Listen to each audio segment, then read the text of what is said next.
Okay, so now we're recording. So, Gilbert, can you give us a little introduction to the history of the Palestinian struggle from the Nakba to the Intifadas?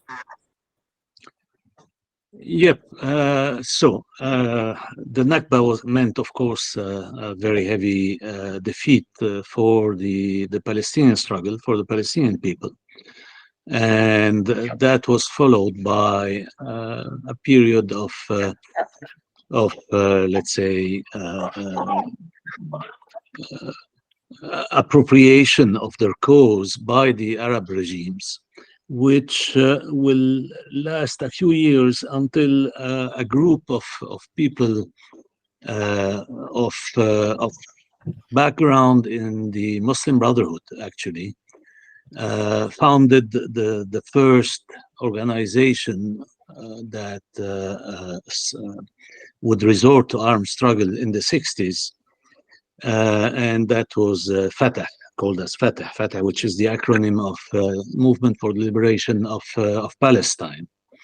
The best known figure of that movement was Yasser Arafat, of course, later known as the leader of the PLO. These guys, they started in the 50s, after the late 50s. They started in 56, actually, around that time, which was also a time of rise of Arab nationalism. You had the rising figure of Nasser, Jamal Abdel Nasser in Egypt. And 56 is the year of the nationalization of the Suez Canal and the tripartite aggression of France, Britain, and Israel against Egypt, triggered by this nationalization, against this nationalization. So you had this rising star, and that's when this group of people, started creating a group that started working among the refugees in those refugees the main result of the Nakba was the creation of the problem of the Palestinian refugees in Lebanon, Jordan, and Syria, mostly. And that's where this new group of Fatah started acting, and that became a sort of rivalry between this group and the PLO, which was first founded by the Arab regimes in 1964 as an organization dominated by the Arab League of States. So you had the official representation of the Palestinian struggle involved or embedded with the Arab system of states, and you had the Fatah group, which at that same year, again, that's part of the rivalry, launched its first armed operation. So you got, after that, into some development of the armed struggle by this organization, which would be one of the reasons that led to the tensions, culminating in the 1967 war, the Six-Day War, as it is called, when Israel attacked Egypt and Syria and Jordan. And that was the war when Israel occupied the rest of Palestine, between the river and the sea, British Mandate Palestine. As you recall, 78% of that territory was seized by the new Israeli state in 1948-49. And so the 22% that remained were occupied in 1967, along with the territories in Syria and Gaza, which was administered by Egypt until then. So you got into a new period, and this Arab defeat, the defeat of the Arab regimes, led to a major development of the guerrillas. And since then, you had other groups that formed, reflecting various political tendencies from right to left. And those groups finally took over the PLO. So you had a merge when these groups became strong in Jordan in particular, and therefore Egypt, which was the most prominent Arab states, kind of handed over the PLO to them, and they took over PLO in '68, and since then that's when Arafat became known as the PLO leader, the PLO meaning Palestine Liberation Organization, as you know. So the assumption upon which all this based was at that point that the PLO, the Palestinian armed struggle, would be the spearhead of the Arab liberation of Palestine. That is, the Palestinian armed struggle would be the spearhead of the Arab armies that would liberate Palestine. Even though this perspective, of course, after this defeat of '67 of the Arab regimes had been quite, quite discredited. Some more radical groups were at that time speaking of the popular war for the liberation of Palestine. They had Vietnam as a kind of perspective, even though, of course, the geographic conditions are not at all the same, let alone demographic and other issues. So, so that was that period which would lead the PLO, especially when it saw that even Egypt shifted to seeking a political settlement with Israel. The PLO started also looking for that perspective of a Palestinian state in the 67 occupied territories, that is in the West Bank and Gaza. That started from the early 70s when they shifted towards that perspective, even though they did not articulate it as clearly as I'm saying now. So the movement was crushed in Jordan, 1970, by the monarchy there. A very bloody massacre that ended the existence of the PLO in Jordan. In 71, after 71,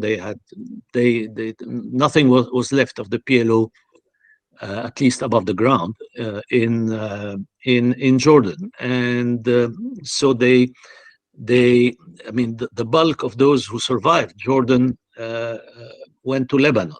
And that's the next phase, where you had the development of the PLO in Lebanon, and of course with a balance of forces that is quite different from that of Jordan. So they managed to grow and become a kind of state in the state. You had a kind of Palestinian state, the equivalent of a state apparatus or a very large organization, which was coexisting with the Lebanese state, as was the case, had been the case in Jordan until 1970, when this dual power was terminated by the massacre. And so so you get there into this the phase when the PLO was in Lebanon, and the next step is when you had the Likud, the far right, coming to power in, winning the elections in Israel. And that prompted the new Egyptian president, who had liquidated the legacy of Nasserism. Nasserism had moved toward nationalizations and all that in the name of socialism. All that was reversed. And this same new president, who had presided over another Arab-Israeli war, the October '73 war, which ended, let's say, inconclusively, but opened the way to negotiations, Arab-Israeli negotiations. So in '77, when he saw the Likud coming to power, actually that paradoxically, that prompted him to go further and pay a visit to Israel and start a process that will lead to the Egyptian-Israeli peace treaty negotiated at Camp David in the United States. So the PLO, I mean, the Arab states boycotted Egypt for a while. The PLO got quite weakened by this. But the next stage will be the Israeli invasion of Lebanon in 1982 to try to crush the PLO. And I mean, the result of this will be the evacuation of the PLO, the fighters and the leadership from Beirut, which was under siege in 82, from Beirut by sea to various destinations in the Arab world. And so practically, I mean, and whatever remained later on in Lebanon of the PLO got also attacked by the Syrian troops. And all this led to a major weakening. And it is on this background that you get into another stage of the Palestinian struggle, which is the Intifada, the first one, which starts at the end of 87, when the population of the 67 occupied territories, in the plural, seized the matters in their hand, I mean, their own hands. They had relied on the PLO, which itself had relied for a while on the Arab regimes. But then finally, the population under occupation seized the matter in their hand, and they raised up and they rose up and that was the first Intifada, which was I think, I mean, one can objectively say that was the real peak of the Palestinian struggle. And that was really a popular movement without the use of fire weapons. I mean, the only weapon used in this Intifada were stones, which were thrown at the soldiers by young Palestinians. That was really a great moment of popular mobilization in all the villages, the cities, I mean, the neighborhoods and all that of the areas under occupation. You had a massive uprising, also democratically organized through popular committees at the grassroots level, and led by local leadership of the Intifada, which was a kind of coordination of the various groups, various political groups. That was also, I mean, that lingered, that continued for a while, but it was hijacked by the PLO leadership from where it was. It was in Arafat was in Tunisia. The PLO leadership hijacked this popular movement and took over its leadership. So instead of having the leadership inside, it will be led since since the summer of 88 from outside by the PLO leadership, which will turn this potential into negotiating with Washington. And that's when you had the first direct negotiations between the PLO and Washington. The Arafat declared that he renounced terrorism, and that's exactly the formulation he used. That was a condition that James Baker, who was the Secretary of State of Reagan at that point, demanded from, or was it Schultz? I mean, no longer, my memory is mingling that. Anyway, that's what you had, the beginning of a negotiation process between the PLO and Washington, which means also behind this Israel. Finally, I mean, to continue this very brief and schematic overview, the PLO got again quite weakened by its refusal to support the war waged on Iraq in 1991, which led to the Saudis cutting funding. I mean, some Arab regimes cut their funding of the PLO. That put the PLO in even weaker position until the Oslo Accord, and that's when the Labour Zionists came back to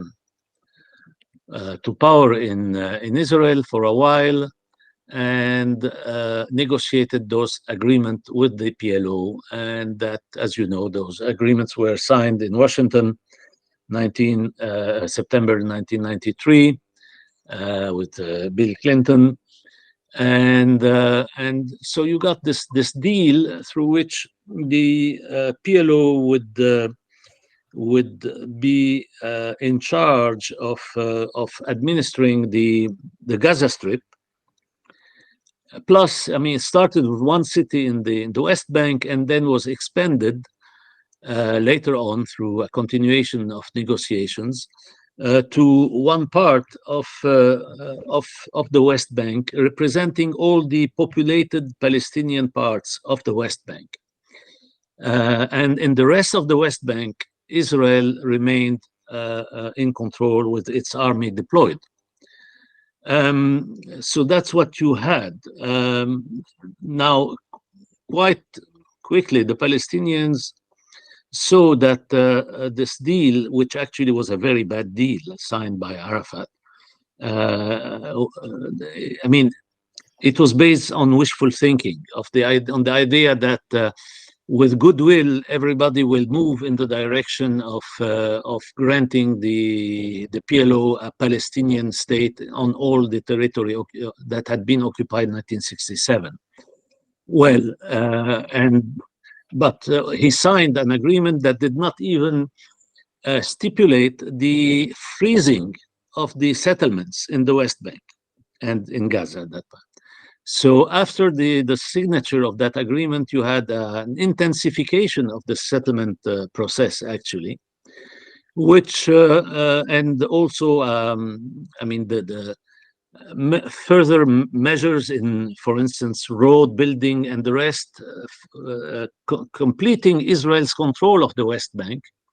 And this will lead to a new outburst of anger among the Palestinians, which will be called the Second Intifada, which started by the end of 2000.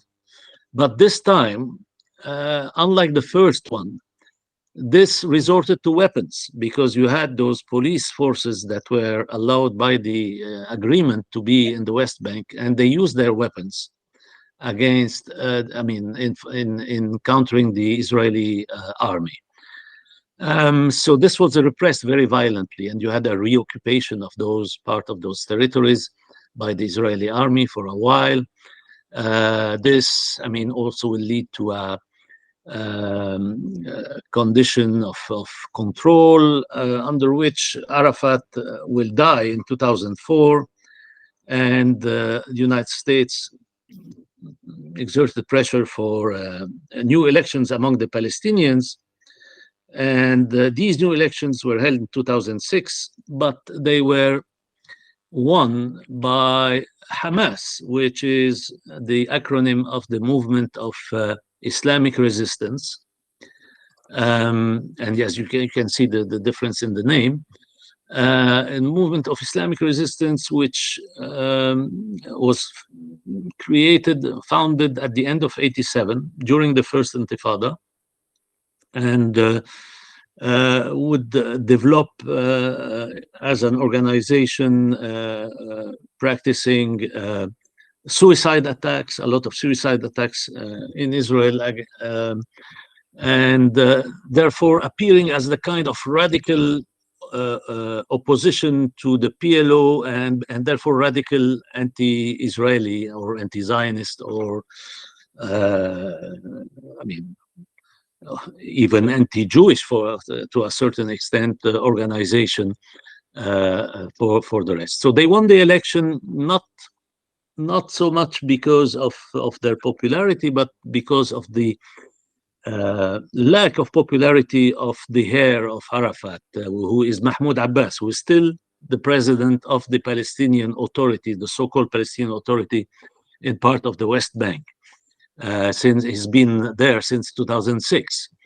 And this Palestinian Authority also had proved quite corrupt, which is another factor that led people to cast a protest vote for Hamas. So that's how this organization won the election, and well, this victory was not approved by Washington or even by the Palestinian Authority. So there were all sorts of problems created after then, and a clash happened 2007, which led to the division of the Palestinian territories between Gaza, where Hamas took over, and the West Bank, where the Palestinian Authority remained in control. Okay, that's the situation that you have now. I'm speaking of Gaza, yes, because you had also in 2005 the Israeli army withdrew completely from Gaza and controlled it from outside. And when in 2007 Hamas will seize power in Gaza, Israel will impose a blockade on the strip, which I mean has been enforced since then, creating very, very difficult conditions. Anybody who has been there has described this situation as one of an open air prison. Now, every now and then, you would have flare-ups of fighting, exchange of rockets between Hamas and other groups in Gaza and the Israeli army, of course, with a huge disproportion of force. So every time you would have a ratio of something like 1 to 20, one Israeli casualty to 20 Palestinian casualties.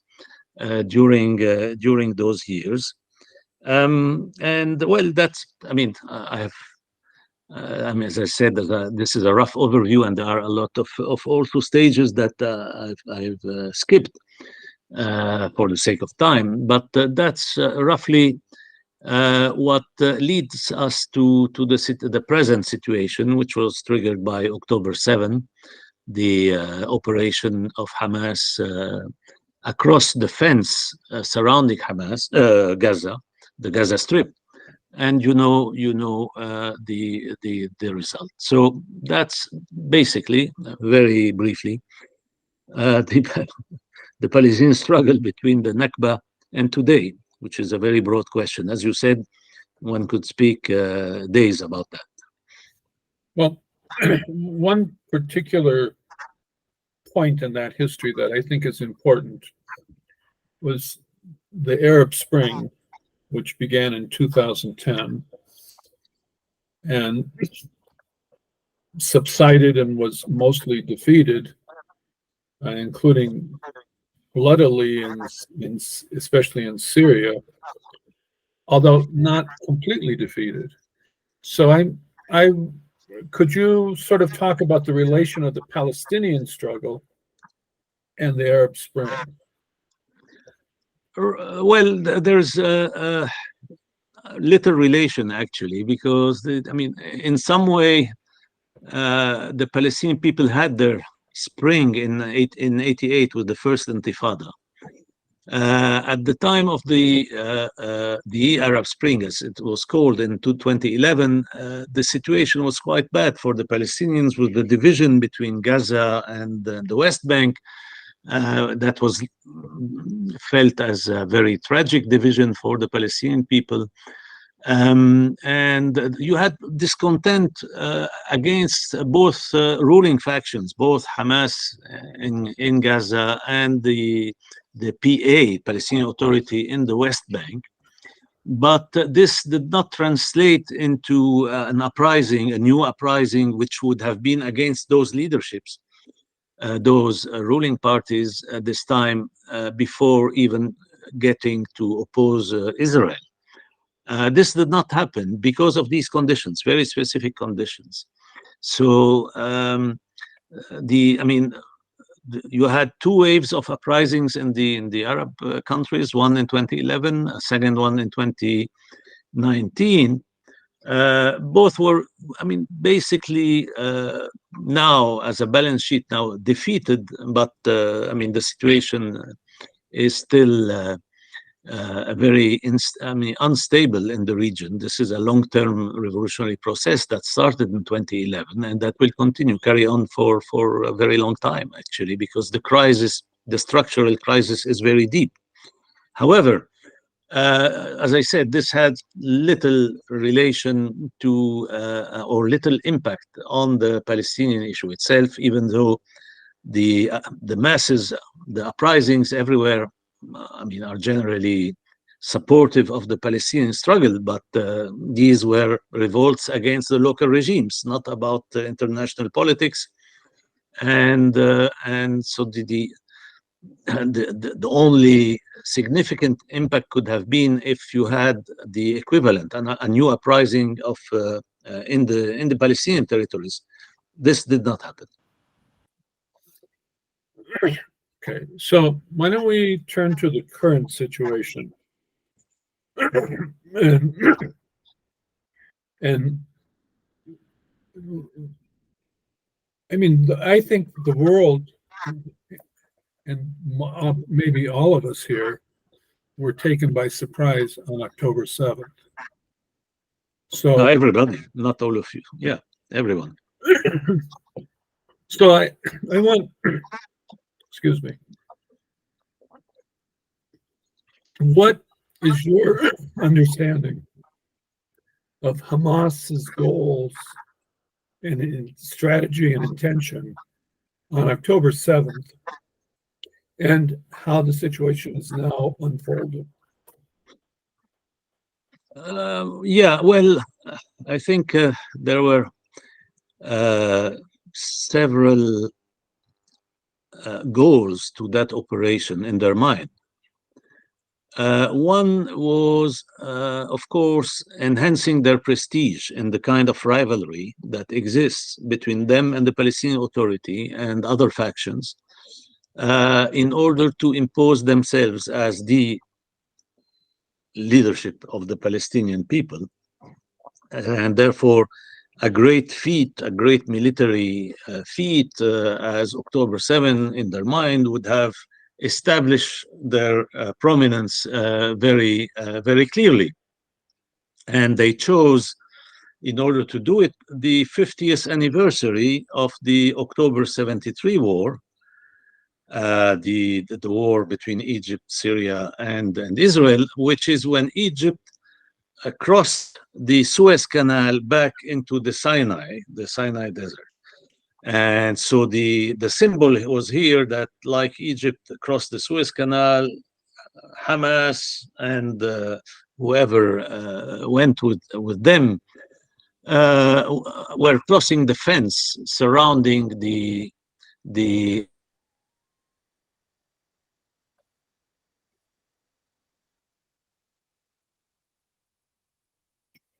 It seems like Gilbert has a connection problem.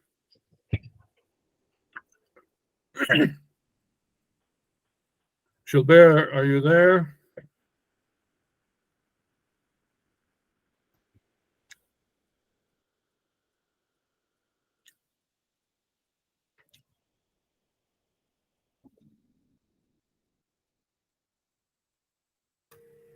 Ted, he's still shown as connected, but there's no video. So it's probably just video streaming problem. If you can let him know to rejoin the meeting, that might work. Yeah. I'll try to let him know.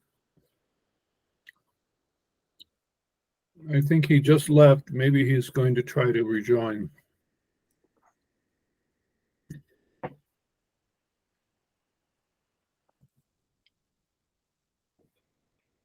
Gilbert, you're muted now.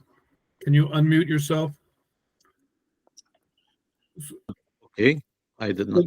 And we missed some of what you were saying because of a connection problem. Okay. Well, You were talking about Hamas's aims to gain prestige and advance their organization. Yes. Yeah. Right. So you have this dimension. The other is the taking a number of captives in order to exchange them against Palestinian prisoners in Israeli jails, and obtain through a large number of captives the freeing of all the prisoners Probably that they had some kind of grand scheme of this kind in their mind. Now, unless, I mean, one would be completely stupid, one would expect Israel to react very violently to that. But probably they might have believed that this would be the usual heavy bombing with, killing a few thousand people. But within such limitations, they might have believed that this is a price worth paying in order to achieve what they wanted. And if that was their calculation, that was a terrible miscalculation, because the scale of the operation, the fact that it led to a killing, massive killing beyond certainly what they had planned for. Just think of the fact that 1/3 or of those who were killed, the Israelis killed on October 7, were those who were at this rave party. And that was, and we know now that was established, that took those who entered, who were, I mean, the fighters that went into Israel, took them by surprise. They were not expecting to find this. So the scale of the killing was such that, on the one hand, and then the fact that you have a far-right government in Israel.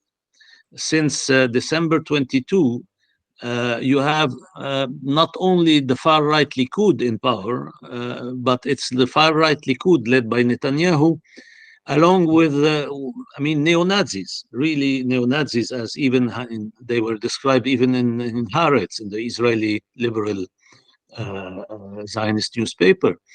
When you know what kind of government there is, and you undertake an operation on that scale, you can't. It is inevitable in some way that this government would seize the opportunity, to do what the far right, the Israeli far right, wanted to do a long time ago and could not, which is a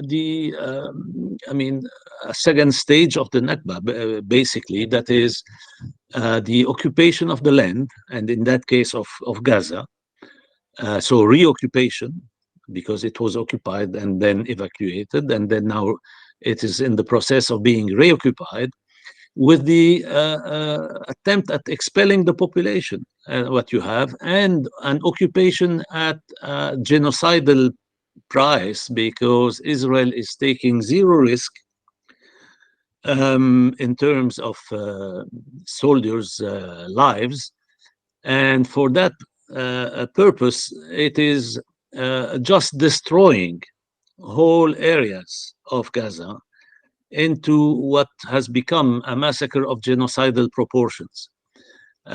We are already at, beyond 15,000, maybe 16,000, maybe more, and that's what the Gaza Health Ministry counts. But probably they are under this huge rubbles more than that, and that's absolutely huge.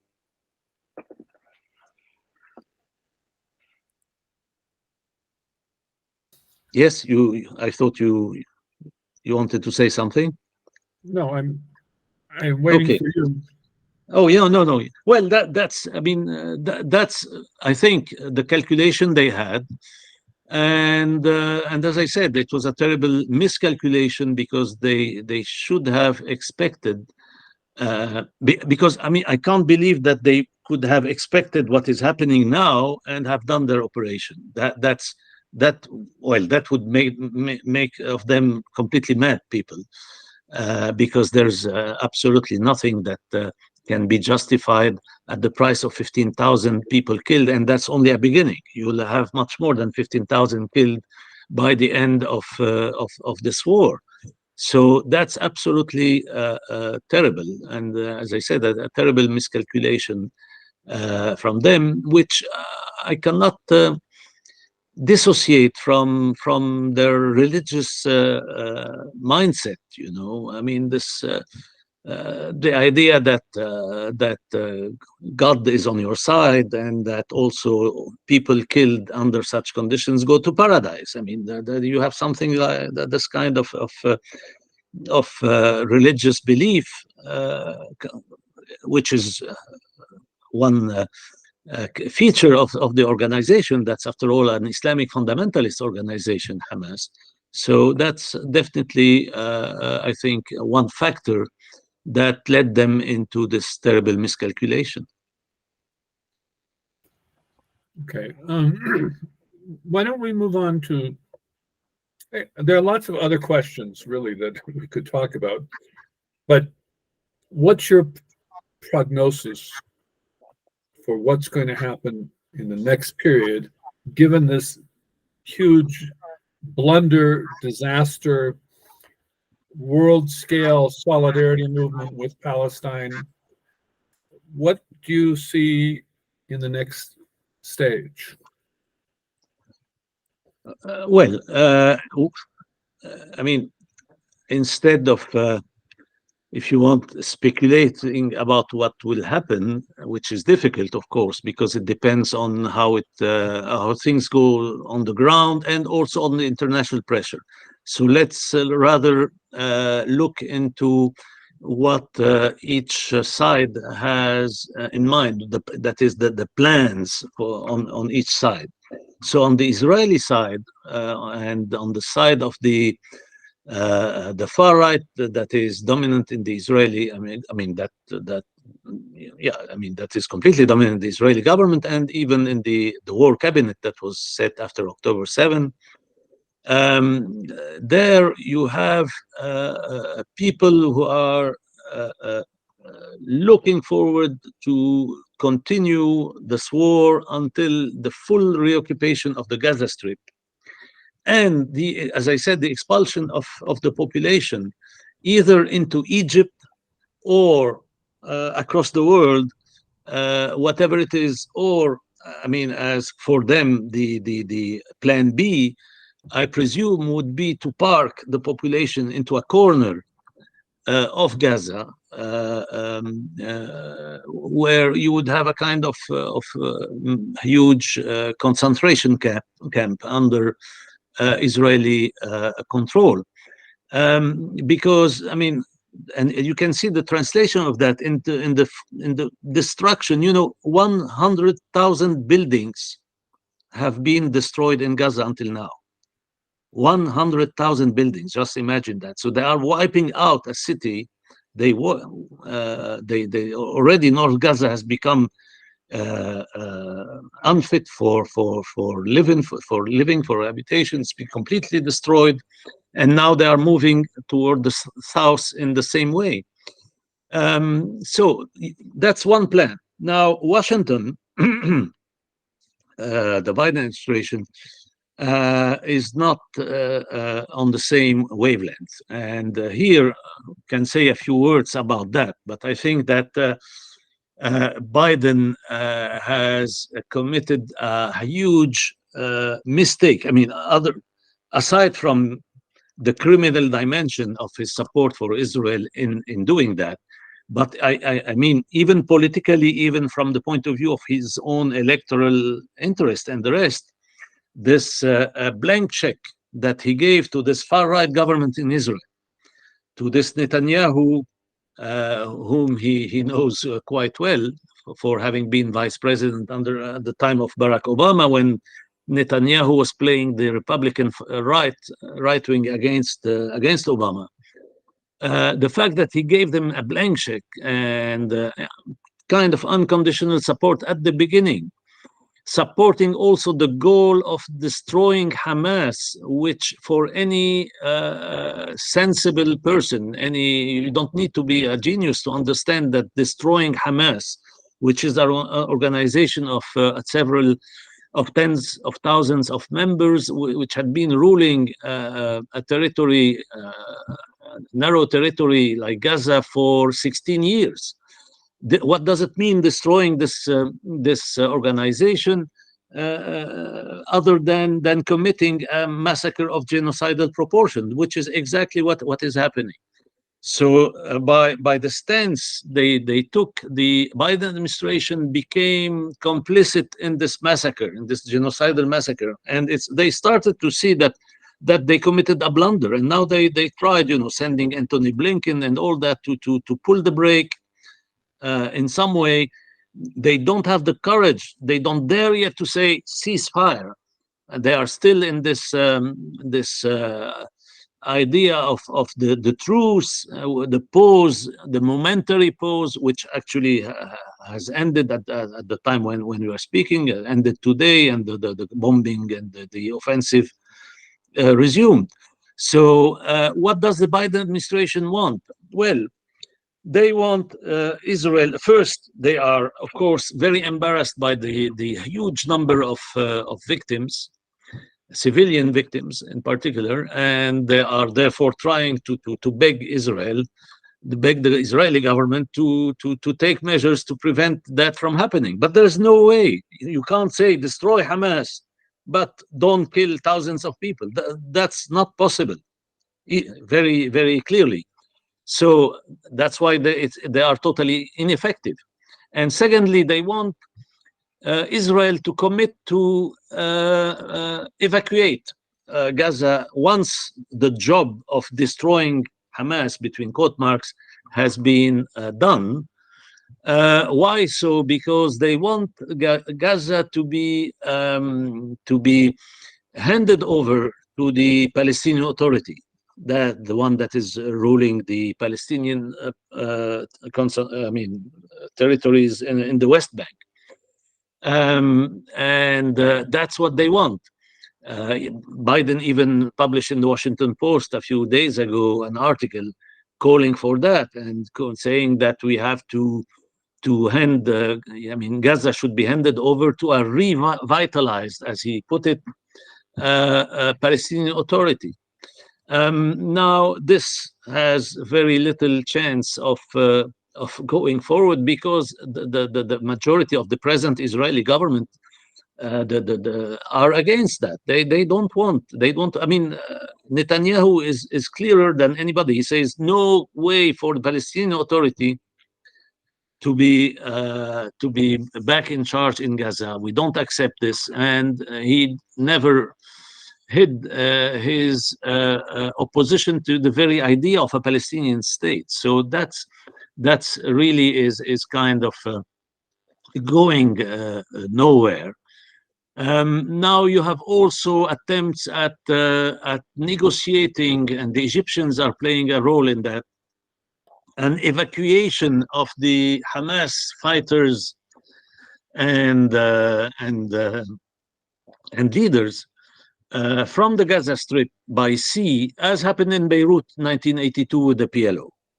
So there is increasing talk of that kind of scenario. But even that, I doubt that Israel would allow that, because that would mean that Hamas escapes the fate that the Israeli army wants to inflict upon it. And secondly, I'm not sure that Hamas itself would accept such a scenario until now. Under the present condition. What happens later on, we'll have to see. So these are the various perspectives, and much will depend also on the international pressure. And that's why the mass movement in solidarity with Palestine is extremely important, especially that in the United States. That's extremely important, because if any country has any influence, any leverage over Israel, it is the United States, as you know. Now, to be fair, Biden, even if he were much better than he is, and he has been absolutely terrible on that, terribly,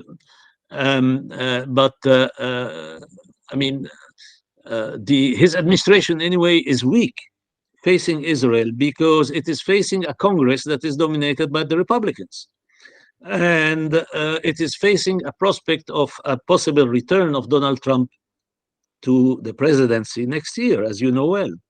and all this makes them rather weak their pressure on Israel is limited. Their ability to pressure Israel is limited by these persons, and that's why Antony Blinken appears so weak. He met the Israeli government. We had information about some tense discussions there, but he could not impose on them anything. They just wouldn't listen.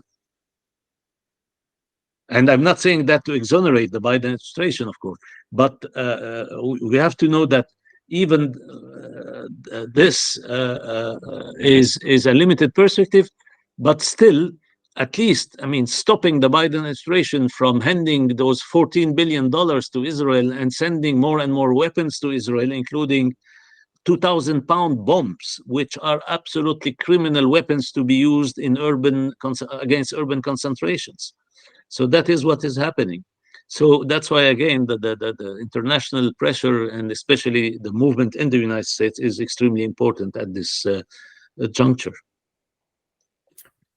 Okay, so I think we can open this up for discussion. At least 3 people have put things in the chat. Maybe you would like to speak. Ken, do you want to put your question? We'll get these 3 people and anybody else who wants to speak. So we have Ken, Harry, Brad, and David Walters. So you want to go ahead, Ken? Okay, can you hear me? Yes. Okay, well, Gilbert has already addressed this to a degree, the importance of the solidarity movement. What is really possible for us to do? I've been surprised by the strength of the movement. There was a demonstration within the last week or so in Ottawa, Canada's national capital. I'm told in the tens of thousands. I'm not fully informed of that. That's certainly a remarkable shift from where things were. So what is really possible for us in Canada, for our friends in the United States in terms of influencing, given that also amongst the population are many people who are angry and feel revulsion against what Hamas did on October 7th? Thank you. So, Gilbert, you want to wait till the 4 people speak and then you can try to answer all of them? As you wish. Okay, so Harry. Harry, do you want to speak? You put a question in the chat. Sure. First of all, thank you very much, Dr. Achcar. So neither the PA nor Hamas really have any mandate from the Palestinian people. Is there any alternatives that have come forth that have any meaningful resonance? I'm not talking about a formal electoral responsibility. I'm talking more along the lines that you had sort of earlier noted about the groundswell, if I can put it that way, for the Intifada from below. Thank you. Okay, Brad?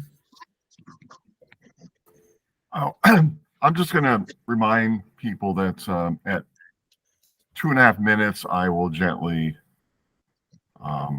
remind you that you only have another 30 seconds to go. So that's all I have to say now. Thanks. Okay, David. Okay, so unfortunately I have to go in about 10 minutes, but I'm curious about what you think is the end goal, two-state solution, democratic secular Palestine over all of Palestine. And whatever that end goal is for you, how do you get there from here? And what role in that process can or should Israelis, or even a minority of Israelis, play in that process?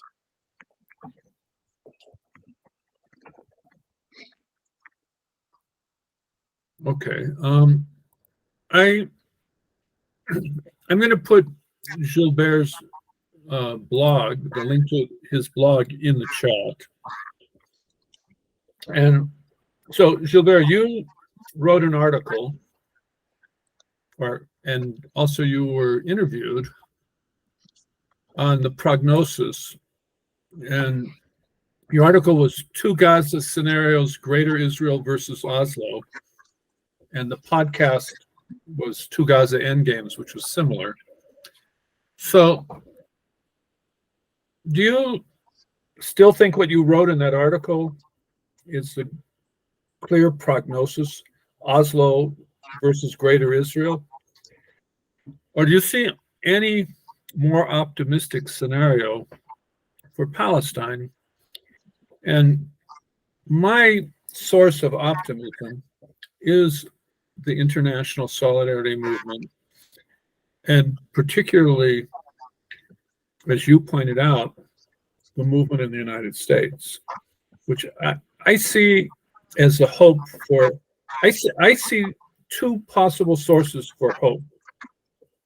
One is that international movement in general, particularly in the United States, but the other is for a revival of the Arab Spring, which I'm interested in if you see any potential for that in this current situation. So, Gilbert, I leave it to you. I don't see anybody else's hands. Okay, thank you. I'll start with David since he must leave, he said. Right. The whole discussion about what kind of future would be the best for the Palestinians. I think this is something that has taken too much time abroad in the solidarity movement, especially in the form of discussions, one state, two state, etc. Ultimately, if you are concerned with rights in this regard, we are at the stage of fighting for the right of the Palestinian people to self-determination. And the right to self-determination is the right to decide what kind of solution they want, So it's not up to people abroad to decide for those who are inside and who are facing all these conditions. Now, there are several projects, plans, like the one-state solution, but then even this one state, you have some people who would say a democratic secular state, and as if there were no national issues there. You have others who speak of a binational state, so that's already a different formula, because that means some kind of federation, and all this appear today as quite utopian, to be frank. I mean, given the level of hostility and killing between the two, to imagine that you can bring them together into one state now, that's not South Africa. There has been much more bloodshed than what you had in South Africa. That's, if you want, closer to Algeria. But then what happened in Algeria when the independence movement won? Well, the Europeans left. You had a mass exodus. So it's quite difficult to imagine a state now where Israelis and Palestinians would coexist and love each other. I mean, that's really not of this world. So, in the foreseeable future, speaking of great schemes of world revolution or socialist revolution or whatever, we're speaking of what is foreseeable and what is going on now. Now, on the other hand, you have had a consensus established among the Palestinians, all of them, all the factions, from Hamas to Fatah, all the components of the PLO, since 2006, they came out on a kind of national consensus on demands like the total evacuation of the Israeli army, the total withdrawal of the Israeli army from the 67 occupied territories, the dismantlement of the settlements, the dismantlement of the apartheid wall, this separation wall built by Israel, and the return of the refugees, return compensation of the refugees. So, I mean, these are the demands of the Palestinians. So anyhow, whatever one believes is the ideal solution, now is a time of supporting the Palestinian struggle and the Palestinian right to self-determination. I would say that is the key point. And indeed, you raised an important issue, which is what role for the Israelis in that regard.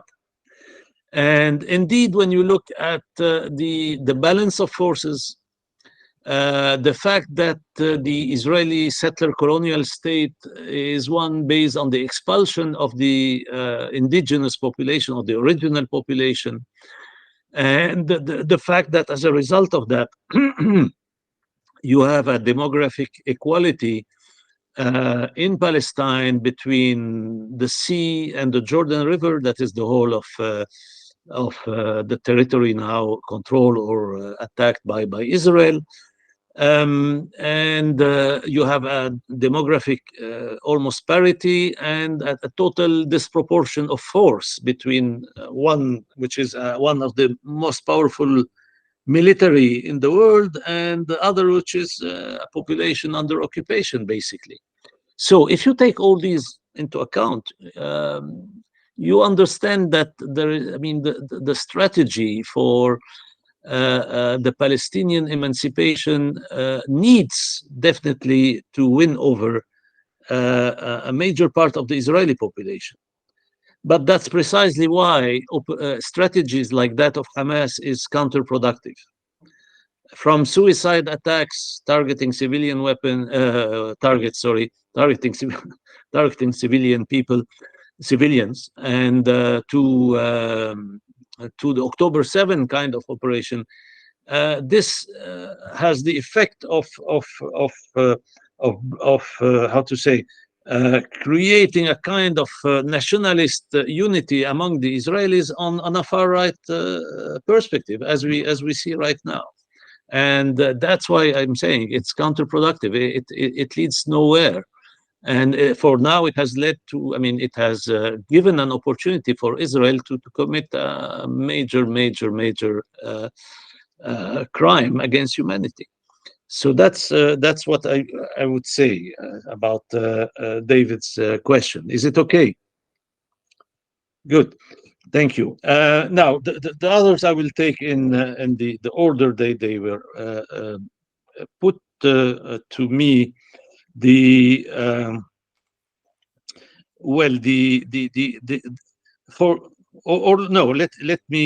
me leave this solidarity for the end. So I'll take Anthony's question. The two scenarios. Well, this is not prognosis. This is, as I said, it's not a speculation about what will happen. It is just an identification of the goals of each side, right? The articles that you refer to are describing the goal of the Israeli far right, the goal of the Biden administration, what each of these two sides want. And I'm ending every article I'm saying about this, that the end game, the real end game, will be determined by what happens on the ground in the war, and the degree of international pressure. So you have variables here. So you can't make a prognosis. All you can say is I mean, what the different parties to that conflict are aiming at.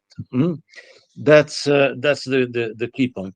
So now, is there any scenario that is realistic and would be something that you could label as optimistic? I can't see any. I'm really sorry, but there is, I mean, no ray of hope for the time being. It's not, I don't mean by that this will be forever, but for the time being, I can't see any, I mean, the best you can the most optimistic and the best hope you may have is for damage limitation. The damage is done already. 15,000 people killed, more than 15,000 people killed. The half of Gaza destroyed. So that's absolutely terrible. So whatever end game there is to what is going on now, that can't be anything I would call optimistic or whatever. And anyway, it's a disaster. It is a disaster. How much this disaster can be limited is the question now. It's really an exercise in damage limitation, and we must not fool ourselves about that.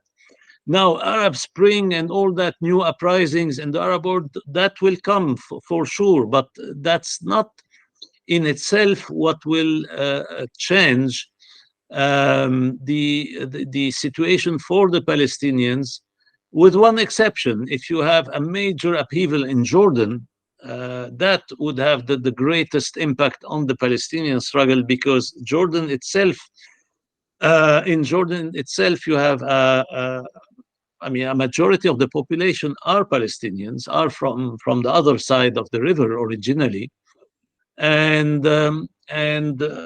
this would create an ability for the West Bank to breathe, whereas now it is it's seized a bit in a vice constituted by Israel, and or like the hammer and the anvil here is the Jordanian monarchy. But again, there is no prospect in the immediate future. There are no. There has been a movement in Jordan in 2018, an uprising which led to the fall of a government, a cabinet. A government that was replaced, but that was about taxes and things of this kind. I can't see for the time being anything going beyond that. But of course, history is full of surprises, and the uprisings themselves, often surprise everyone. So we'll have to see. Again, there's no reason, for optimism now.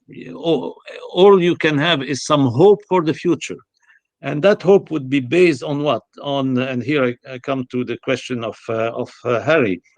The alternatives to the Hamas and the PLO, to Hamas and the Palestinian Authority, what alternatives there are?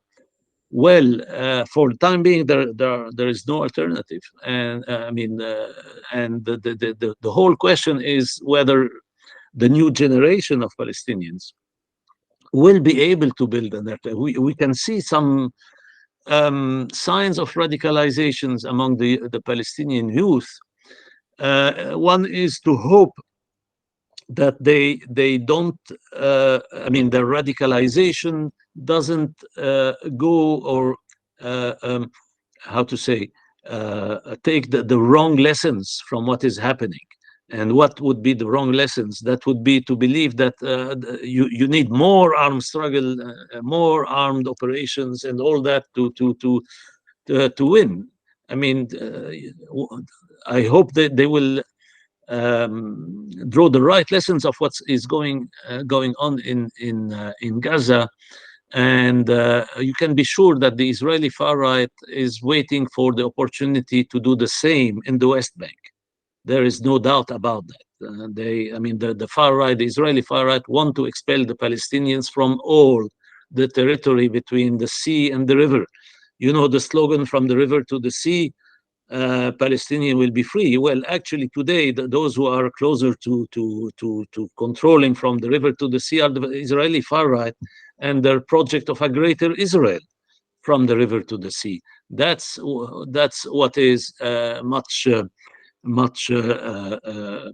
more on the cards now than anything else. So, that's why I'm saying, if hope there is, it is for the future, or even for maybe the aftermath of all this, whether a new generation will will draw the right lessons, the correct lessons, and radicalize in the way of understanding also that mass movement, popular uprising, that can be combined with forms of armed resistance to Israel, but not with the belief that weapons will lead to the liberation of Palestine. This is a dead end. So the Palestinians, of course, have the right to fight back, and they have the right to defend themselves and to use weapons. But any use of weapons should be subordinated to the major goal of popular mobilization, because that's where the Palestinians have an edge over Israel. It is when you have a popular mobilization, and that creates, as in '88 with the Intifada, a major crisis that created a major crisis is within Israel itself, aside from winning to the Palestinians a major global sympathy. Okay, and here I come to the last question by Ken, so it was the first, about the solidarity. We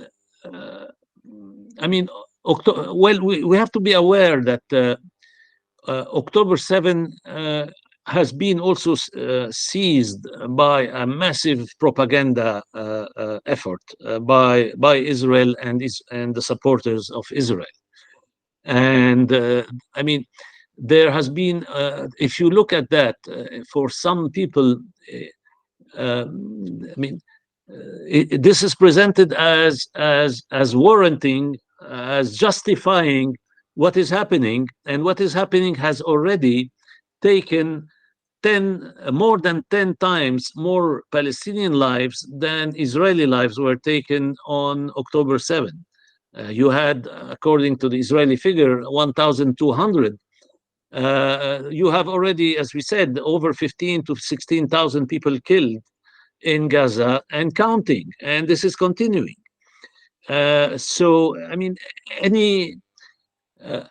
Those who say October 7 was terrible and Hamas must be destroyed should be aware that by saying that, they are calling for a genocide. They are calling for precisely what it is. Now, if they support what it is, if they don't care about Palestinian lives, then these people are not going to mobilize for Palestine. You'll be sure. They are not concerned with the Palestinians. If there are people with some humanity and who are revulsed much more by the massive destruction and killing now being done by the Israeli armed forces than by October 7, however ugly some of what happened on October 7 may be, then there is no way to win over such people. But if they have enough humanity to react to what's happening proportionally, then they should be mobilized and they should come out. After all, the big demonstrations are demanding a ceasefire. They are demanding a cessation of the massacre. They are not even trying to bring people together around Palestine will win or whatever. That's the major slogan under which all this is happening is stop the massacre and a ceasefire. And I think it's important to stress that and to emphasize that. And that's like, I can see that many of you here are like me, people who even have been through the Vietnam years. And you had this whole debate in the Vietnam Solidarity Movement, and whether it is, what kind of demands you put forward, and the minimal one upon which you can mobilize the largest number of people is the right answer. That's important to emphasize, because now there's urgency. And this urgency is stopping the massacre. And for that, you need the largest number of people to go on the streets.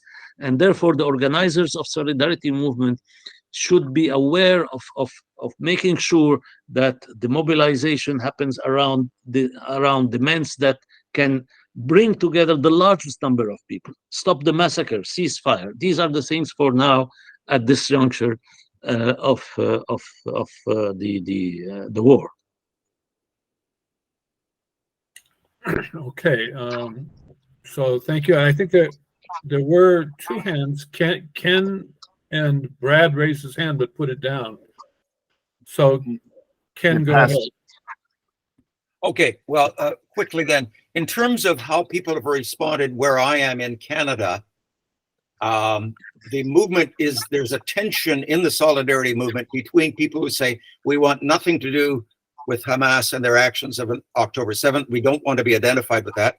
And others who say, well, it's not up to us to judge, or even others who express some enthusiasm because of the technical brilliance and the military success. And that is a real tension. And I will say, in my observation, pretty well any church organization in Canada, any union, any member of parliament that expresses themselves in favor of a ceasefire, typically they start out by saying, we denounce what Hamas did on October 7th. Typically, that is the case. And I think when we get outside our ranks and into the broader population, that is how it is. And I think that's probably how it has to be. You pick any union in Canada, amongst the union membership are people who are indeed angry and repulsed by what Hamas did. And no union, for the most part, and there may be exceptions, is going to step around that or just or ignore that. I'll stop there. Okay, Brad, did you want to speak or was that a mistake? Well, no, I changed my mind again. I do want to speak briefly. I raised my hand originally because Gilbert had not yet addressed what I consider to be the most important aspect of this situation, which is the Palestine Solidarity Movement in not just mainly in the United States and Canada, but also in the rest of the West, okay, is the critical factor here. And this time around, there's been other upsurges in Palestine solidarity in the past, but this time around, we do see some cracks in the Zionist wall, and that's critically important. For example, the Oakland City Council. So one of the things that the Solidarity Movement is doing is going around the city councils, for example, to pass resolutions in solidarity with Palestine. And the one that was just passed in the city of Oakland in California explicitly excluded any mention of Hamas. So there was no Hamas. And in my view, and I could address this to Gilbert, that should be part of the minimum demand for an unconditional ceasefire. So I'd be interested in Gilbert's comments on how to go about doing that. Okay, so Gilbert, you want to respond to Ken and Brad? Well, yeah, I mean, Ken and Brad are raising, if I understood you well, you're raising basically the same issue, and well, I tried to reply to that in stressing, emphasizing the need to put forward what is the most urgent today, and upon which you can have the broadest possible coalition. Well, if some people are Hamas supporters, that's their problem. And on the other hand, I don't think that the movement should get into a discussion about what Hamas, if Hamas is good or bad or whatever. That's a wrong issue. The issue is to stop a massacre today. That's it. I mean, even if Hamas was evil, even if anyone believes Hamas is evil, that doesn't justify killing 15,000 people and carrying on with more thousand people killed, civilians, children. I mean, just look at the figures. You had two appalling articles in the Washington Post and the New York Times, even in this mainstream media, absolutely appalling about the figures, about the scale of the killing that is happening.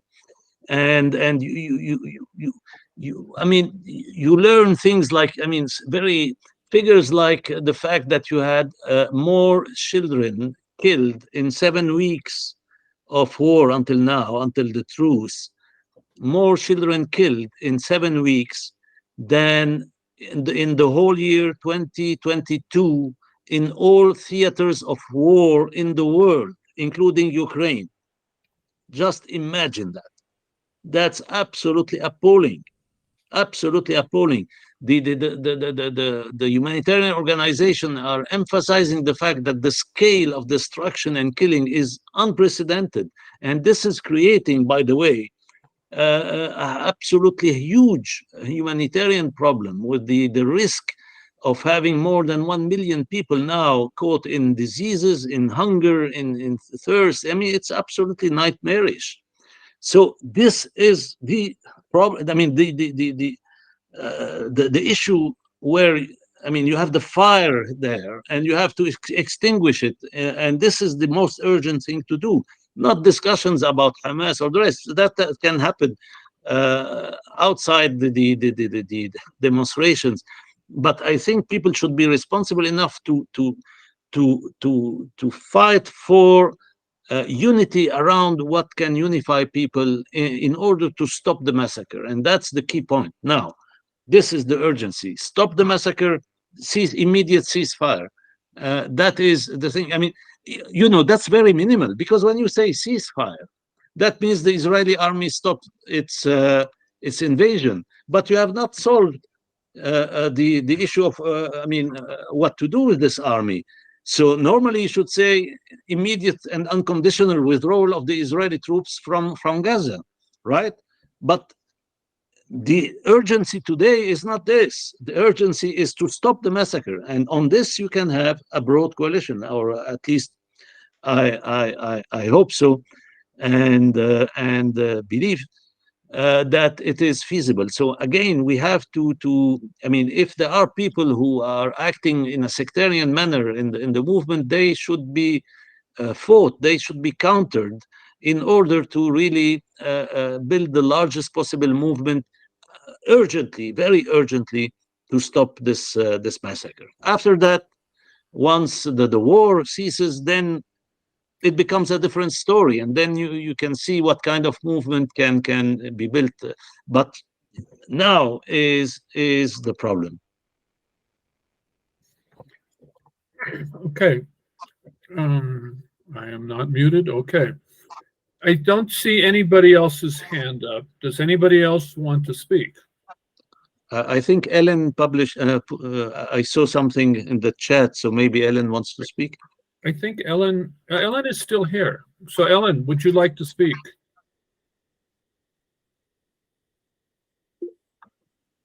Oh, Charles Ratcliffe. So Hi, can you hear me? yes, Ellen, go ahead. Ellen, Oops, and then Charles. hold on. Oh, I think I was muted. Can you hear me now? Yes, we can hear Yes. you. Oh, yeah. So I was just speaking from the standpoint, of the United States and being on a college campus in Vermont. And I just want to say, the heartening thing, I mean, as I said, I don't know if it's enough, but we've seen incredible, obvious organizing among students, the Students for Justice in Palestine, which includes, Jewish students, Muslim students, students of all backgrounds. We've seen Jewish students specifically organize. There's a group on our campus, Jewish Students for a Ceasefire, and I'm sure many of you are aware of the amazing organizing of Jewish Voice for Peace. Took over Grand Central Station and other places. So you can see this incredible multi-generational organizing. And again, I hope it grows. The pushback I get is around some of the questions that Gilbert answered, which is, some of my more liberal friends are, but they have to root out Hamas, and that's like not a possible task. Or that doesn't even sound feasible, except as Gilbert says, unless you have a huge massacre. But that's the kind of liberal pushback I do hear sometimes. Okay, Charles. Thank you. Charles, you're muted. Charles, do you want to speak? You have to unmute yourself.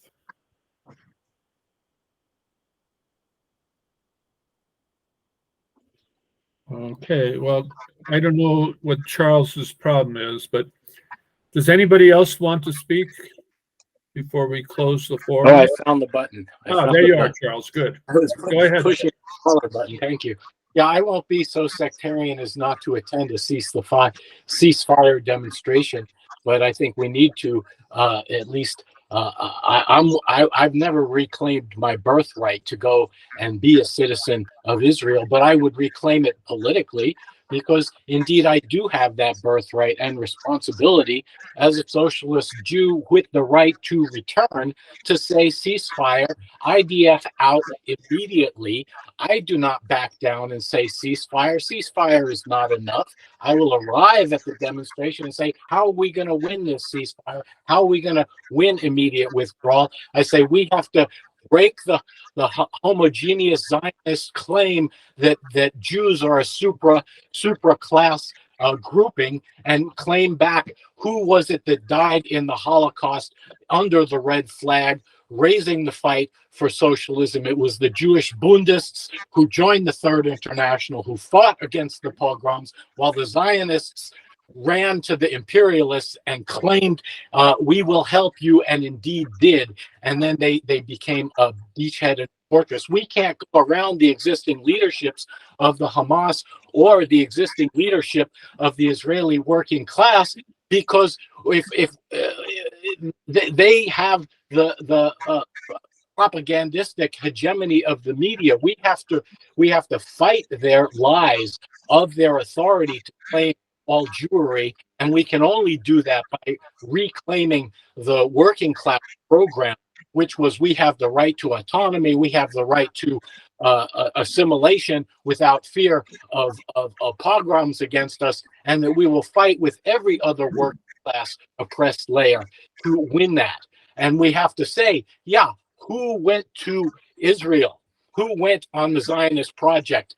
2 million went to New York between 1880 and 1900, when only 30,000 went to Israel, and most of them cycled back out. The Jewish workers stood and fought, and Zionism won because of the Holocaust, and still lives because of the Holocaust.